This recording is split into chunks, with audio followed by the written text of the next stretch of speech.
The Holiday Parks Uncovered podcast is for informational and entertainment purposes only, and any and all views expressed by the hosts or guests, including but not limited to any liability for errors, inaccuracies, omission of misleading or defamatory statements, should be taken as such. We are Holiday Park Uncovered.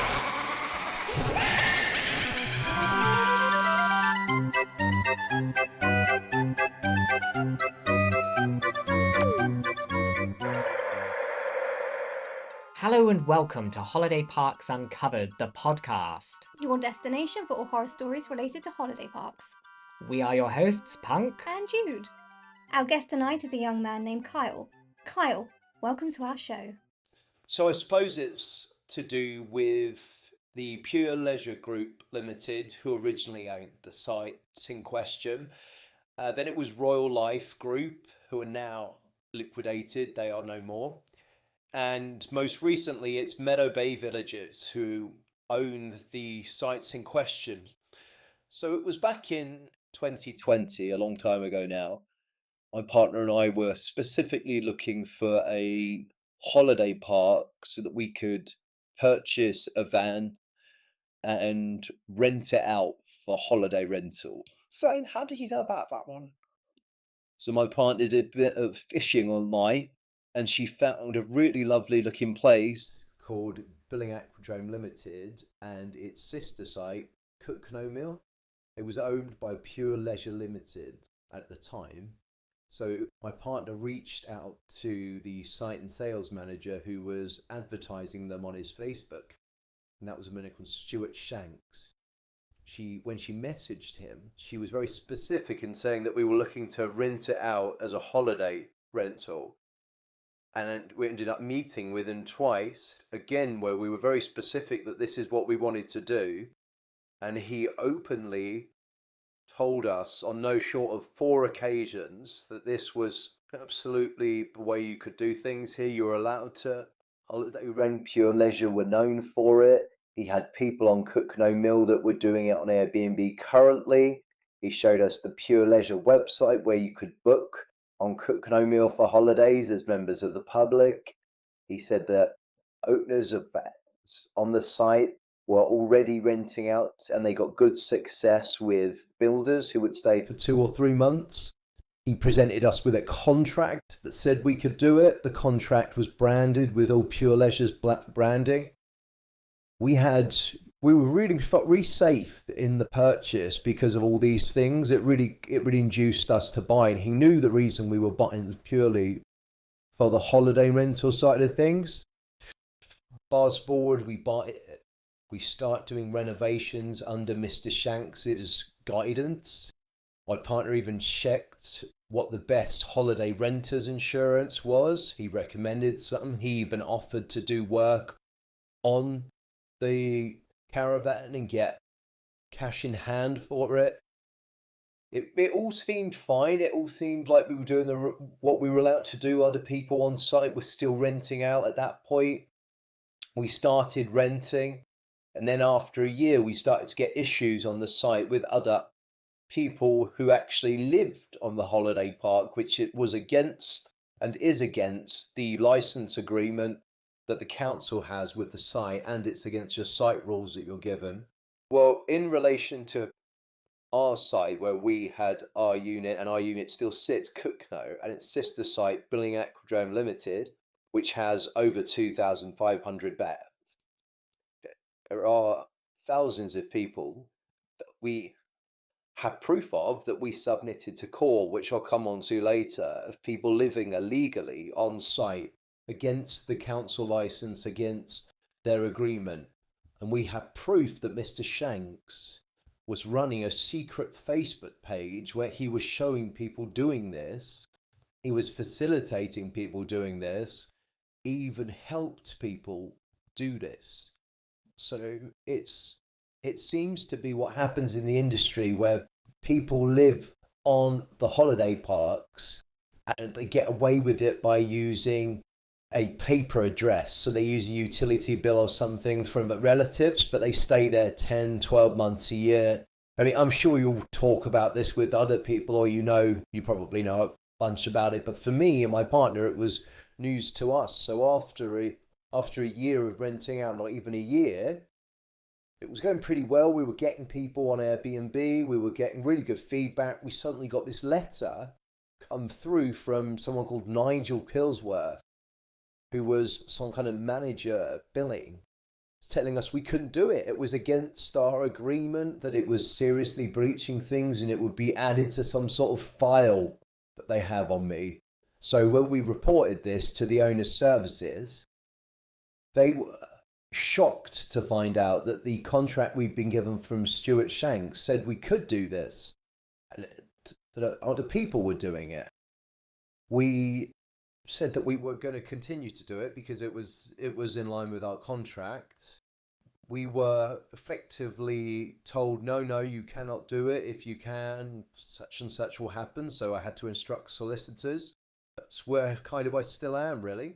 But the contract we were given, the license agreement, the purchase agreement, the contract, it seems to go by 3 names, but it's the main piece of paper that has all the important stuff on it, said absolutely that the unit, the caravan, is referred to different things, the van, could be rented out for holiday. You could not live in it, but you could rent it out. So that's obviously what we were doing. What seemed to happen is, now when we started the legal process, obviously we instructed solicitors.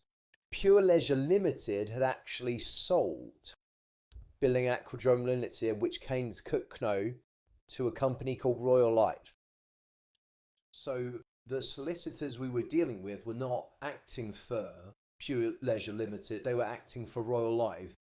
And they eventually said that the contracts we were given were incorrect, in air quotes. They were contracts that were specifically for Billing Aquadrome Limited, but they worked for Cookno. However, the contract we were given has Cookno, the address, written all over it. So, okay, your defence is that you gave us the incorrect contract. Well, as our solicitors pointed out, that was negligent misrepresentation of sale on the part of Mr. Stuart Shanks, and therefore rescission of the contract was needed, and I was supposed to be put back in the same position I was in before I bought the unit. Obviously, the other side was not interested in that. They ignored all communication. They ignored a Part 36, which for anyone listening is where you kind of offer an amount that you're willing to accept. They ignored that. So thousands of pounds was going into trying to resolve this. The evidence we gathered in this time, which was mainly due to my partner, was astounding. We uncovered hundreds, thousands of people renting out their units, subletting their units. We uncovered Stuart facilitating discussions on how to avoid issues with the council.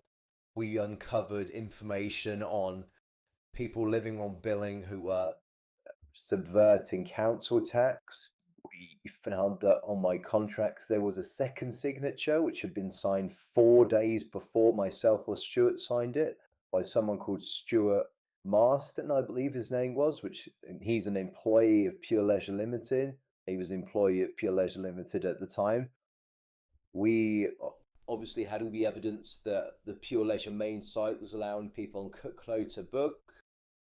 We had people contact us through D&D who were renting out their units on Cooklow and saying, were we still doing it? They've been doing it for X amount of years, or this sort of time, sort of thing. And as of January this year, we actually found evidence of Stuart Shanks asking a resident on Cooklow if their tenant, in air quotes, had left the site before some flooding hit, which shows that Stuart, who was aware of my legal case, he knew somebody was renting out the unit for the entirety I was having issues.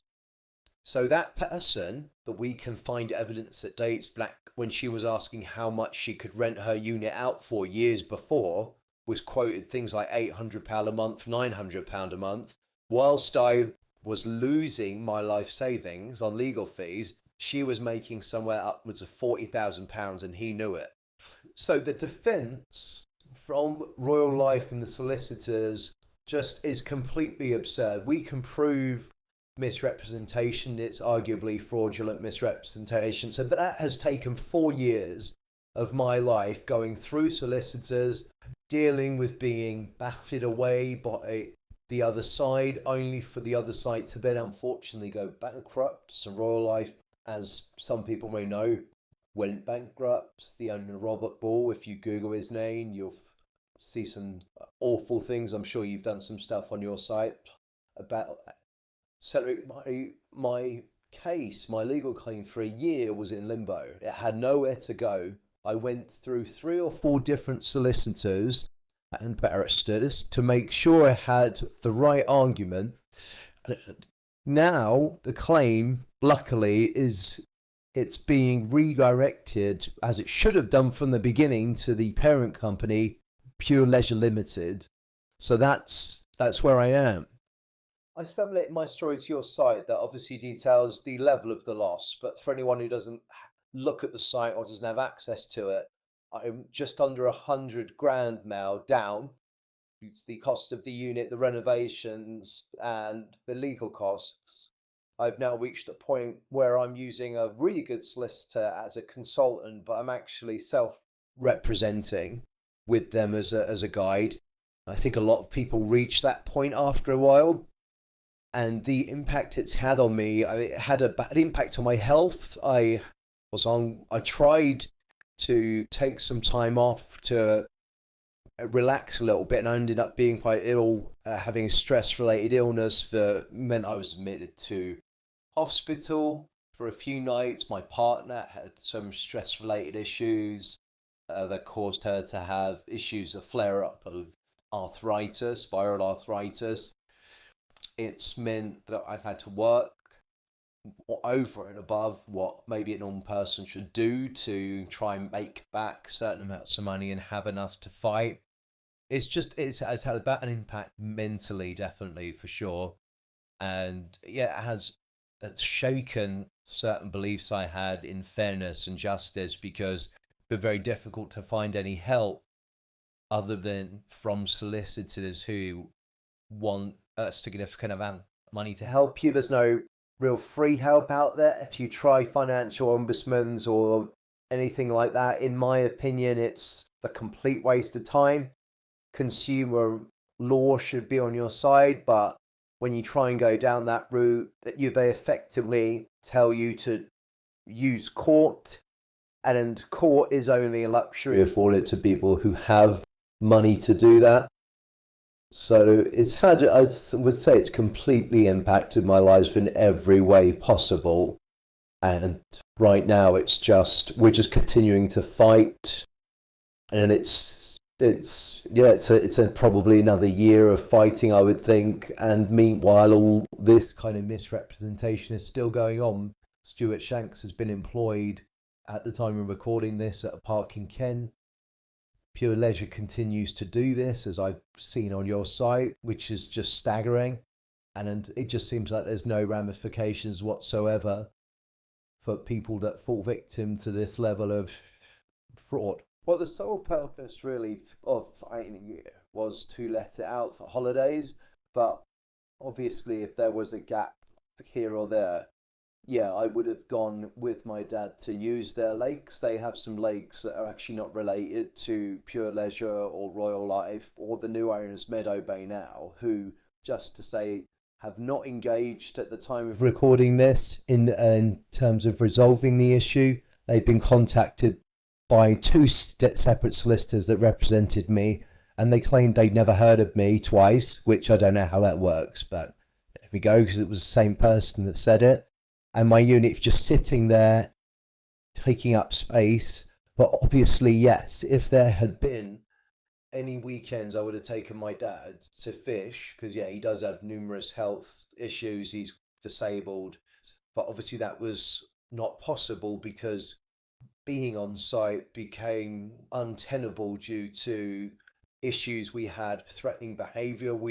I class from Stuart Shanks, we had issues with gas bottles going missing. It was not its place to be, and we couldn't rent it out anymore, which was the sole purpose for doing this. So yeah, it was horrible. Another holiday park uncovered. Absolutely. Well, Jude, that's all the time we have. Thank you for listening, listener, and join us on the next episode, won't you? The Holiday Parks Uncovered podcast is for informational purposes only and does not constitute medical, legal, or financial advice.